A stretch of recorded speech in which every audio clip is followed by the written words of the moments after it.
Why, hello, I am a singer, which feels weird to say because I definitely don't feel like one. Also, if you hear purring, that's not me, that's Kitty over here. I started putting my music on Spotify in 2022. I think it may have been either 2020 or 2021 when I started putting my music on YouTube. So that was around the time that I started producing music. I started learning piano when I was a lot younger, but I never did any training for my voice. I taught myself how to sing, and it's taken a long time. And if you listen to my earlier music versus my newer music, my voice definitely has gotten progressively better. So I wanted to make a little video about how I taught myself how to sing. So think of your voice like any other instrument.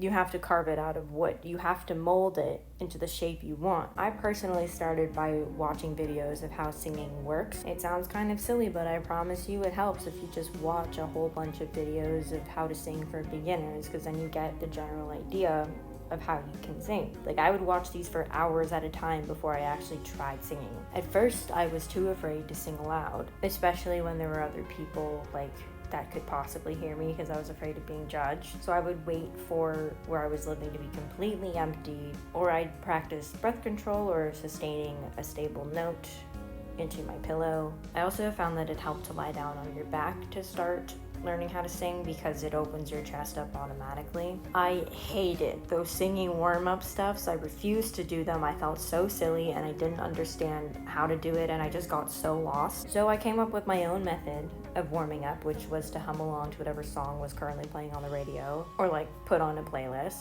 And then I'd practice all the skills that I learned from the videos I was watching to when I was singing those other songs or humming those other songs. I would pay really close attention to certain songs I was listening to, and then I would try to mimic them, like runs and flip. It didn't always go so well, but the intent was there. And then to practice the vocal riffs, I would slowly sing all of the notes of the riff, and then I would try doing it faster and faster until it actually blended together. I know you're gonna hate me for saying this, but practice really is the main component here. The main reason I was able to go from in between the lines to, I don't know, Aphrodite, that's the most recent one, right? Is because I practiced. But I think it was important for me to not just practice in my room all the time until I was good enough. Because in a lot of cases, good enough is not a real thing.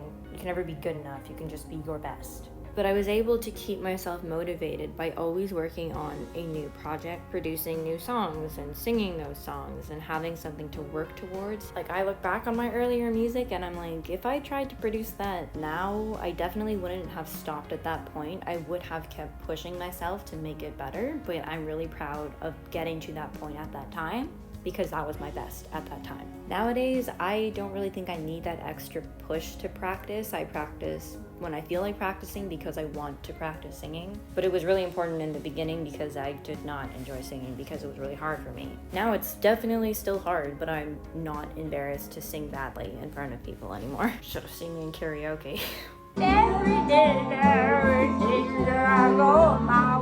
I find it helpful to sing along with the radio, or to sing along to your playlist, or just singing along with friends. Sometimes my siblings and I will pull up sing-alongs onto a monitor and we'll just kind of sing along to Hamilton or Six or Shiny from Moana, or my personal favorite, How Could I Refuse? And this just goes along with the practice is important, because the more you sing, the more practice you're getting. I also found it incredibly important and helpful to think about what my throat and my mouth were doing and my chest were doing while I was singing. In order to go to a higher note, what exactly does my throat feel like?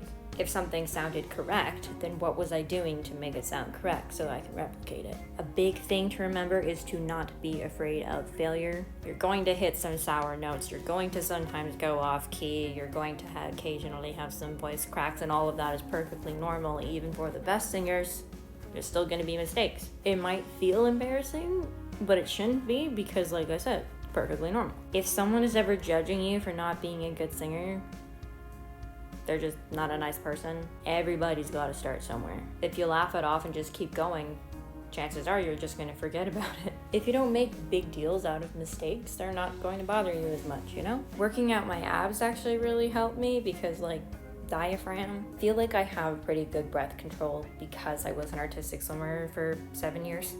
So my lungs can hold a lot of air and I'm used to doing things without oxygen. This is not me telling you to go become an artistic swimmer just to be good at singing. But it is important to practice your breath control. Even if I wasn't singing or actually like making sound, practicing that breath control is helpful. And interestingly enough, I did focus on how the air feels in my mouth. Like not just what like shapes my anatomy is making, but also like air is like circulating like through your mouth and your throat and your chest as you're singing, and there is a feeling to it if you pay attention to it, or maybe I'm just strange. Like it feels like there's a substance pushing like against my cheeks, and the way that I manipulate my muscles will alter the sound. You have to use a lot of muscles to sing with a lot of power, but volume is not more powerful. You might think that a strong voice requires belting and like being really loud, but it doesn't. Sometimes the song does call for it, but often if you do it incorrectly, you will hurt your voice. It's better to learn how to control your voice rather than scream into the mic and hope for the best. Oh,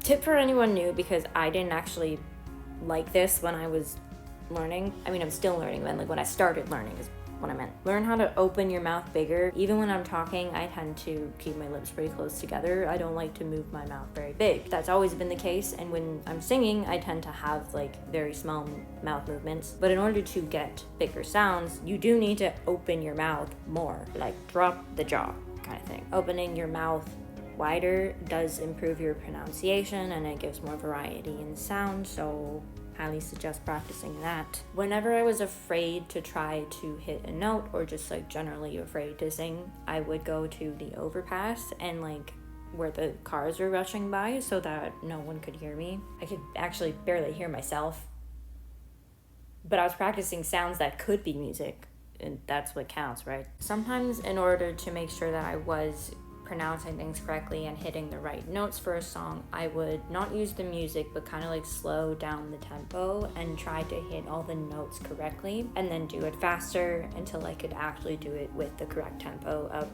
the song. If you look back at videos and recordings of yourself singing and your initial thought is, oh, that's cringe, or no, that's not so good, be proud. Because if you can recognize that previous videos and previous recordings, if you were not as good as you are now, you improved. So be proud of that, and be proud at younger you, because you wouldn't be at the spot that you are today if your younger you was not at that spot at that time. So you're allowed to be embarrassed.